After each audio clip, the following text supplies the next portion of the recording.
Welcome to episode 305 of the Ben Briggs podcast. I am Ben Briggs. It's Sunday, people, isn't it? Sunday, the 27th of August, 2023, and we're nearly so close into September, aren't we? 3 or 4 days or whatever, innit? Oh my God, the year's going quick, isn't it? I say this virtually every podcast, but I tell you what, the older you get, the fucking time just flies by. And what a week. What a week it's been. I hope your week has been good. I hope you're still safe, secure, healthy out there, people. Look at that for a bit of inspiration on a Sunday. There we go. I've had a fairly uneventful week, to be perfectly honest. I had Friday and Saturday night off. Holy fucking shit. What the fuck have you been up to, Ben? Hey? Are you quitting on yourself, are you? No, I just didn't have any gigs booked in and decided to take the weekend off and have a bit of fucking relax-a-vu. This is coming at you, by the way, at about 7 o'clock at night on a Sunday. I know, I've left this, usually I get up and try and get it done early, but I've been up to other things today. So out and about, round and about, doing shit. And so I haven't really gigged Friday, Saturday, which always makes me a bit antsy, to be perfectly honest with you. I'm not going to lie. Why would I? It always makes me feel a little bit like, I'm not doing anything, but which I haven't done. But although I've managed to get on top of a few admin things, I know there's always fucking something to do, isn't there? If you got your own place, there's always fucking something that you need to be doing. I can see why these people who are millionaires or whatever have nannies, have gardeners, have chefs, have fucking cleaners and all that sort of thing, because they just, that's where I spend most of my time doing. The good stuff that you want to do, the exciting stuff, is just drowned out by the amount of shit that you have to do just to keep on top of stuff like around your place. You know what I mean? You know when they say, like, when you die, you get like your life flashes before you. My life is, everything I see is just me cleaning the bathroom. That's what it's going to be when I go. It's going to be me cleaning the bathroom, washing up, cleaning my car, cleaning my bedroom, taking the rubbish down. All that shit. The amount of time that it consumes.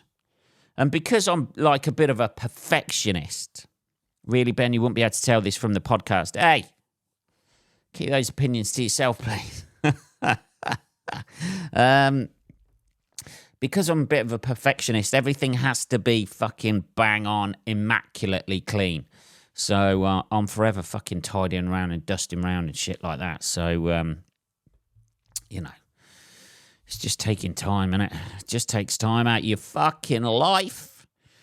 And you get to rewatch that shit all at the end again, innit? You spent most of your time doing this. You must have enjoyed it. No, I didn't enjoy it at all. It became a chore. It became a fucking weight around my neck. That's basically what property does. It becomes a weight around your neck. You're always got to fix something. Something's always fucking up.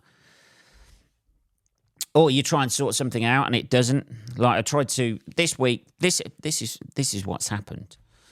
When they changed the numbers on the doors, my flat number changed from, it was previously flat 19. It is now, I am not saying that on the internet, but it's a different number. Yeah, all you psychos with your little notepads out there trying to write down my flat number. Yeah, I'm not giving it out. But it was previously flat 19. And it's changed.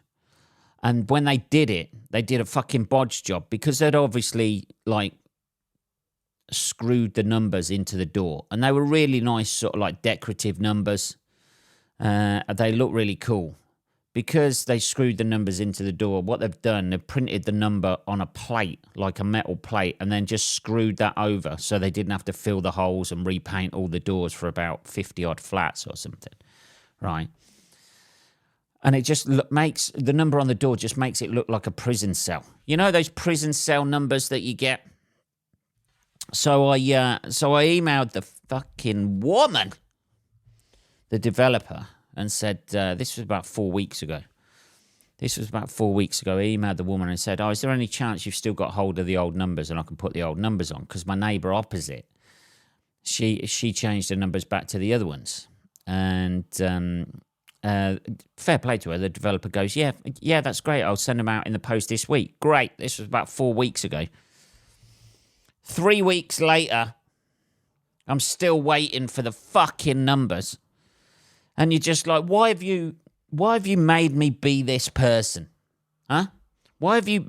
I don't give a fuck about the numbers, really. Like, I just wanted it to look nice and look better. And now you've got me chasing fucking numbers. And I'm this guy who has to now send 2 more emails that were ignored. Then somehow I got hold of a phone number, rang her. She didn't answer the phone, obviously. So I'm stalking this woman about these fucking numbers. And I'm like... But you know when you're committed to something like that, and you're like, I am not going to let this go.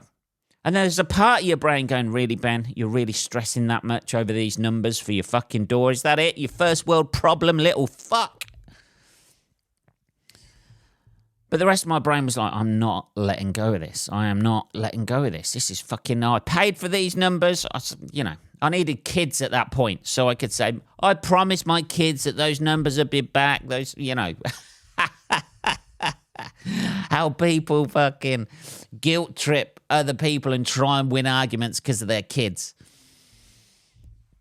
I promised my children that these would be back on the door by their birthdays, and you have ruined their birthdays. They come out with all that shit, don't they? So then I get an email this week from her, like about 4 weeks later, just saying like, I'm really sorry. This has slipped my mind. I've been driving around with these numbers in the back of my car for the last 3 weeks. It just slipped my mind. And I was like, okay, fair enough. That's great. She said, I'll send them out today. All right. This is Wednesday. Friday, I get home, check my fucking mailbox, and the numbers are in there. And I'm like, oh, fucking great. Fantastic. I can get that sorted this weekend and it'll be nice, and then I can put that to bed, and that's that done. I open the envelope, they come in. One of the numbers is the numbers that we had before. The other number, because obviously it's 2 numbers they sent through, is a totally different font, a totally different size. And I'm just like, oh, of course. Of course this was never going to end, was it? You know, a totally different fucking number. What the fuck? Did you not even look at the fucking numbers? You know, you can clearly see they're a different size. They're a different fucking font. They're a different style.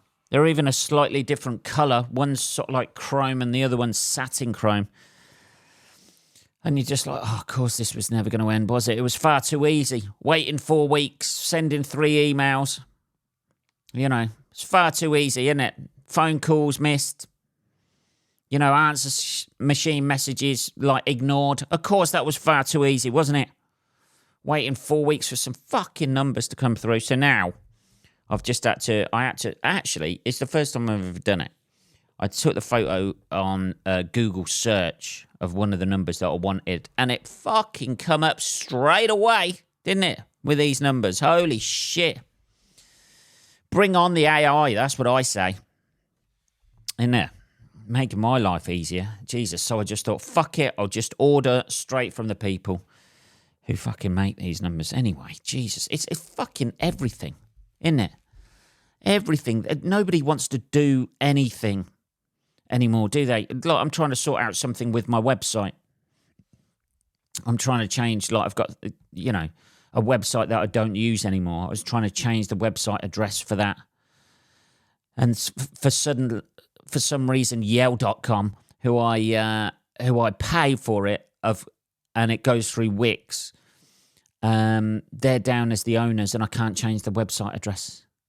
They're down as the owners. I pay for the fucking website address. I pay for the fucking hosting, and they're down as the owners, and they can't change that. The woman on the phone goes, "Don't worry, I'll give you a call back in a couple of days. Now, I just feel like going, don't bother. Don't even bother saying that. Just say you don't give a fuck, because we both know you're not going to be calling me back or chasing this up. We know that, don't we? You don't care. I'm just going to get lost in the system. We've started as a rant, haven't we? Jesus, every fucking... I'll give you a call back. Is that okay? You're not going to do that. Every fucking conceivable fucking issue you have that you have to ring up about or email about or contact the little fucking robot thing. Is this the problem that you... No. If that was the problem that I was looking for, I'd have fucking solved it by now, wouldn't I? Because it would be in your frequently asked questions, wouldn't it? I'd have gone down there, found the fucking problem and fixed it. So don't put me through to an AI bot with the same fucking answer. Just stick me through to some fucking idiot who's not going to call me back anyway, but promises me that they do. That's the merry dance that we're doing, yeah? I know what's going to happen here. I just need to vent. I need somebody to fucking vent at with my problem. I know it's not going to get solved. So I'm just going to take my fucking website address and just go straight through Wix, and it's going to cost me more, but fuck it. I don't care. I'd rather pay more and fuck them over. There you go. And cut out the other cunts. Anyway. 11 minutes of a rant there. There you go. It's Sunday. Merry fucking Sunday. Anyway, how's you? Yeah, it's been let's have a little bit of water. It's been somewhat of an eventful week, hasn't it, people? For controversy and incidents, somewhat of an entertaining week. That's false show. You've got the Rubiales incident that happened at the World Cup final. Tried to slip one of the players a finger. I'm not sure that's true. But he kissed Hermoso. If you don't know about this, after the World Cup final, the Rubiales, I think he's the head of the Spanish football or Spanish women's football. And I was watching this at the time, right? I was watching this at the time, and I was like, I'm not sure you ought to be doing that, bud. Because every time one of the Spanish female players, Spanish players, should be, shouldn't it? Women's World Cup. Came up and received a medal, their medal for winning. He was kissing her on the cheek, and even that, I was thinking, steady on there, me old booty. It's not fucking 1975. You can't fucking give them a little tap on the fucking booty as they're going anymore. It's 2023, bud. Have you not heard of the fucking Me Too movement? But I was like, hey, I'm Spanish. It's a bit weird. You just shake their hand, surely, wouldn't you, rather than going in for a fucking kiss. But then when Hermoso came on, he went in for a fucking full-on kiss on the fucking lips, didn't he? Have a bit of that, sweetheart. Have a bit of fucking lip action for winning the World Cup. There you go. And now he is under investigation about that because it was Hermoso said it was non-consensual, which if there's any non-consensual kiss, that is it, isn't it? If you look at that kiss, it just looks really fucking awkward and really fucking weird. I know he's excited, but, there's a time and a fucking place, isn't there? You're not going to, not even a time and a place for that, is there? There's no time, no place for an unwanted kiss on the lips, isn't it? You got to think about it. Do you think he'd have been doing that, like, to the Spanish men's team? If they'd won the World Cup, just a fucking passionate fucking kiss on the lips. There you go, baby. So he's under investigation now. It's triggered the sexual violence protocol, and that's all being investigated. But like, I was watching that, and I was like, I know Spanish people. I know Spanish people are affectionate. They're not like us dour, repressed, sexually repressed Brits. They're a little bit more like, hey, there's a kiss on the cheek, there's another kiss on your cheek. You take that, you take your tap on the ass, and you get yourself back in the kitchen. Aren't they? Possibly, anyway. But fucking hell, even I was watching that, and I was like, oh, you fucking idiot. That's it. Someone's going to fucking complain about that. Well, the player complained. Usually it'll be somebody on the internet, but at least, and everybody's come out in support with the player because it was fucking weird and fucking odd, especially like in today's world. You know what I mean? It's never going to be right, that sort of thing, is it? He's trying to get a fucking smooch because the old Spaniards have won the World Cup, but like, Jesus. So that's all kicked off, and I was just watching it going, you fucking idiot. You have no idea. You're getting carried away. You're getting all excited. You're getting a little fucking hard one. And getting all excited about that. And, yeah, what a fucking moron, man. He's going to lose his job. He's got to lose his job for that, hasn't he? It's fucking weird. It's weird, if anything, isn't it? You know what I mean? It's just weird. It's like a random, I know he's in charge of the Spanish. That is like Me Too movement 101. That is any scenario. That is Me Too movement 101, isn't it? You've got a guy who's in power of the Spanish female team, and in a scenario where they've been successful, and he's tried to fucking I don't know, man. It's just a weird one. I mean, if that was after everything that's gone on with all of those, all of the things that have come out and the horrendous shit, you'd be like, thanks very much. You'd be worried about shaking their hand in the wrong way, wouldn't you? Do you not watch fucking TV, my friend? Have you not seen the news?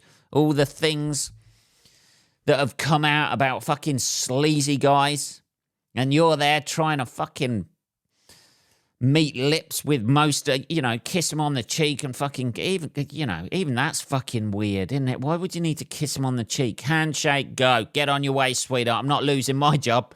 That's what I'd have been like there. There you go. There's your fucking medal. Head that way. Nope, no handshake. You keep it moving, sweetheart. Next one. There's your medal. Keep it moving. Keep it moving. I'd have been standing there with my fucking hands up like that. Not aroused. Nothing going on below the waist here. Hands are up. Somebody else put the fucking medal on her. There you go. Congratulations. Move it on. Keep it moving, sweetheart. Keep it moving. But yeah, Jesus.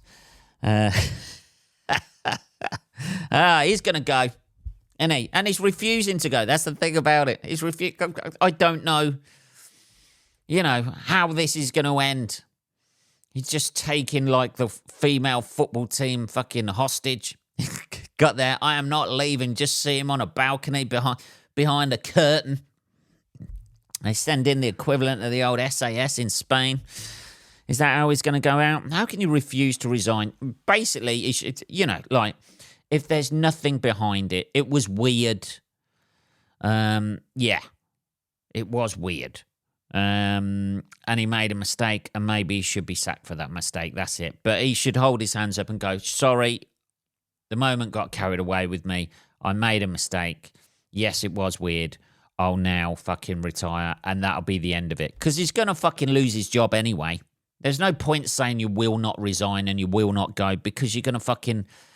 It's just going to build and build and build and build. Just say, hands up. Yes, I got overexcited. Yes, I kissed her on the lips. I'm sorry about that. Boom. See you later. I'll go. And then, I don't know what he'll do. Go in porn, I imagine. Something like that. I don't know. I'm just talking off the top of my head here. Anyway... That was scandal number one that's happened this week. Fuck me. Is there really any more, Ben? Yes. There was the Prigozhin, Yevgeny Prigozhin. Is that it? He was the Wagner guy, weren't he? He's gone. He's gone. Who'd have thought that? Who would have thought that, wouldn't it? Died in a plane crash. There was a plane crash this week in Russia. The Wagner boss, Yevgeny Prigozhin, I think that's his name. Anyway, I've got it written. I had to write it out phonetically here so I can try and pronunciate it. But he has been. He's dead, man. He basically, like, he was the one that 2 months ago had a coup against Putin, and then mysteriously 2 months later his plane gets blown up, and my phone's kicking off right now. Fucking hell, Jesus. His plane gets blown up, and Putin's there. It had nothing to do with me. Serious, really.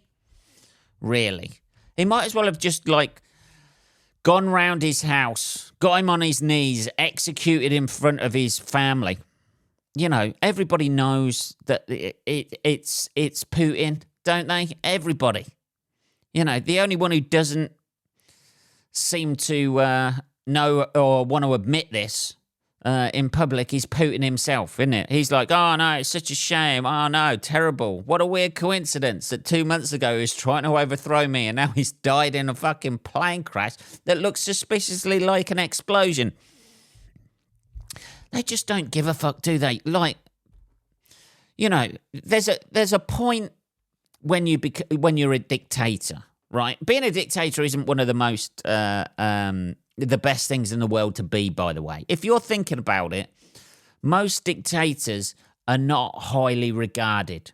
It looks like they're highly regarded because everybody's cheering when they come round, don't they? When they go on the old military procession, everybody's cheering like that with fucking guns against their backs, waving the old flags and all that sort of thing. But, you know, you're not going to be popular when you're a dictator anyway. Not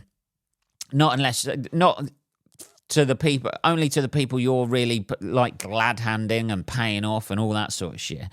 But there's got to be a time in a dictator's life where you just think, oh, fucking hell, things are a little bit out of control now. You know, do any of them just sit down and just think, oh, fucking hell, I'm really pushing the envelope here for a dictator? Yeah, he doesn't give a fuck. I mean, he's got no self-awareness, has he? That he's clearly ordered that. Clearly ordered that murder to happen. And then thought, people will just believe it's a plane crash. Really? You know, are they really? Yeah, of course they will. Everybody believes what I say. I don't know. There's just no fucking self-awareness whatsoever, is there? Yeah, we'll just spin them this tale. They're bound to believe it. I'm fucking Vladimir Putin. Of course they're going to believe this shit. Fuck me.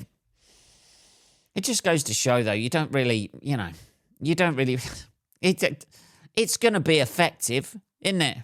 I imagine there's a few people who are thinking, hey, he's had a bit of a coup and stood up to Putin. Maybe we can do the same. And now they're thinking, I am never traveling by private jet ever again. Everywhere I go, I'm going on a fucking bike with a bulletproof fucking screen all around it, and I am going to pedal myself there. I don't give a shit. I am going on nothing motorized where anything explosive can be hidden. Jesus. Apparently, it was, they said earlier on in the week, it was like, apparently the bomb could have been in some crates of wine that were loaded on. And you just like, everybody who was in the bad books for Putin is never accepting any wine, anything ever again. Hey, you want this free case of wine? No. No, I'm good, thanks. I'm fine. I've quit. I'm okay. No, honestly. But there you go, Jesus. It's, I mean, can you...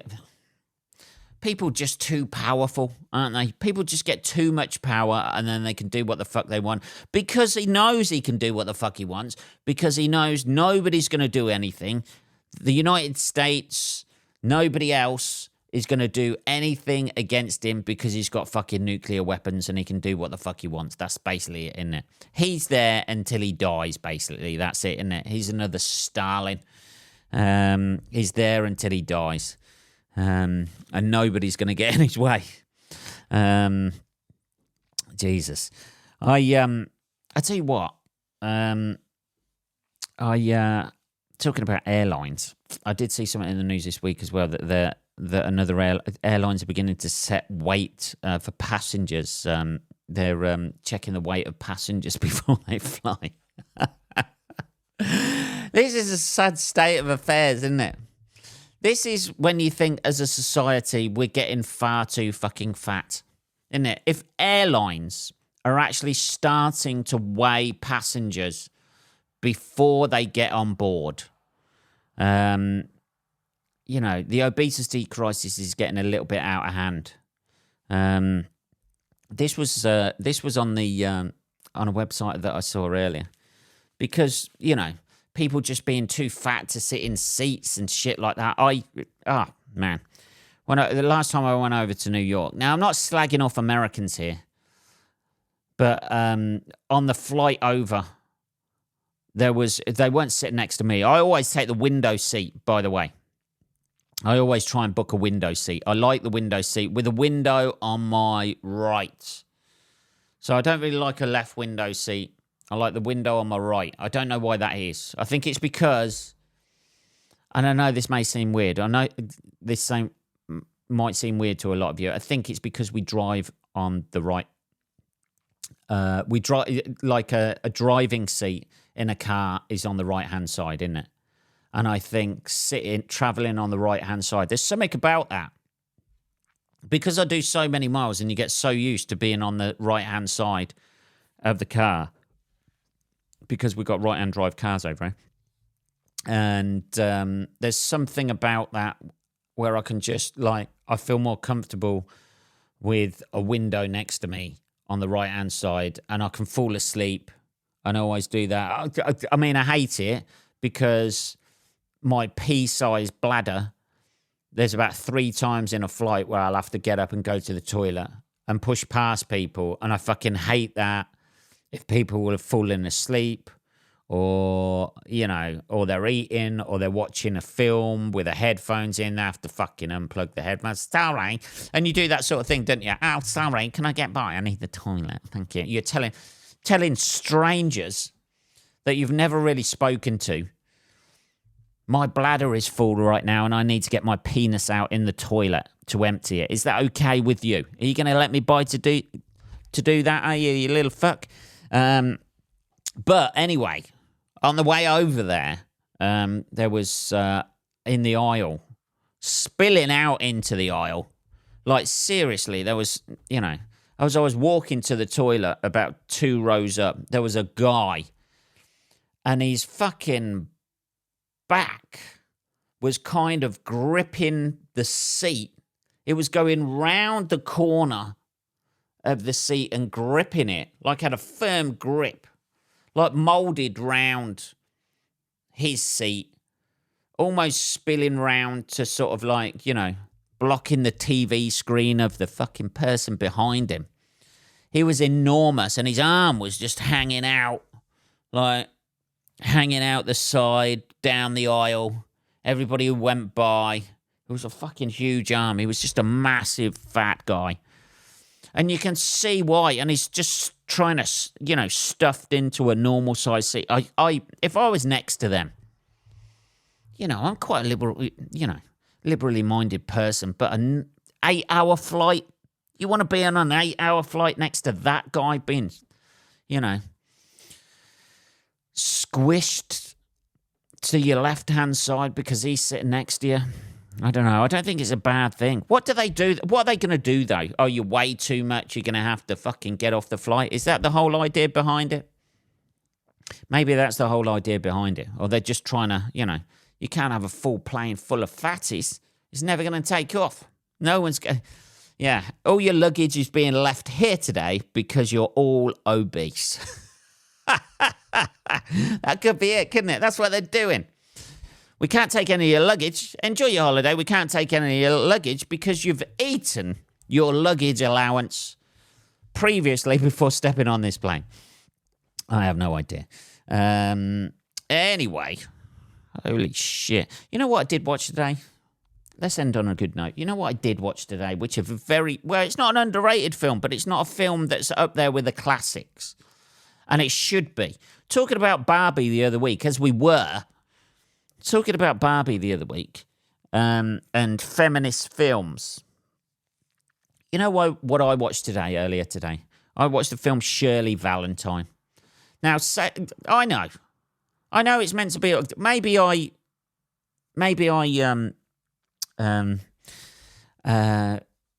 I'm like more inclined to like a film like that the older I've got, right? Maybe I can empathise with it a little bit more. Now I'm in my 40s, right?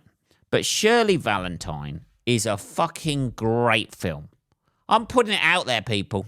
I know people are saying, hey, man, that's a woman's film, man. But the older I get, the more I empathise with that film. Completely. I haven't watched it in years either. And it really struck a chord with me today. That whole thing. The thing about human spirit and how that gets just pushed down and pushed down and pushed down. And you end up just going into a role that you never wanted to go into. You know, whether that be in a relationship or work-wise or whatever. And then all of those hopes and dreams and that you had when you were a kid just get squashed and pushed down until you're molded into what somebody else wants you to be. That film is very fucking underrated for bringing up those issues. It's a fucking feminist film. If there's any feminist... I know you've got, like, people going on about Barbie and think, hey, man, it's a feminist film and stuff and raise so many important issues. That Shirley Valentine raises all of those issues about the patriarchy, about how women, sometimes just get boxed into certain roles, being a mother, being a wife and things like that, and how you can get out of it. If you want to watch a feminist film, watch Shirley Valentine with a feminist figure who goes from being, downtrodden to actually finding herself and falling in love with herself again. Here we go. It's a great film. And Barbie did none of that. And none of those people who went, hey, man, because Barbie was all about marketing. Wasn't it? They marketed the film well. Hey, man, it's against the patriarchy and all that sort of thing. Whereas a film like Shirley Valentine just shows you, the talking to the camera, it's funny, it's witty, it's, sad at times. It's a fucking fantastic film. I really enjoyed watching that this afternoon. That's it. No, I didn't cry. I'm not that... I haven't gone that far yet.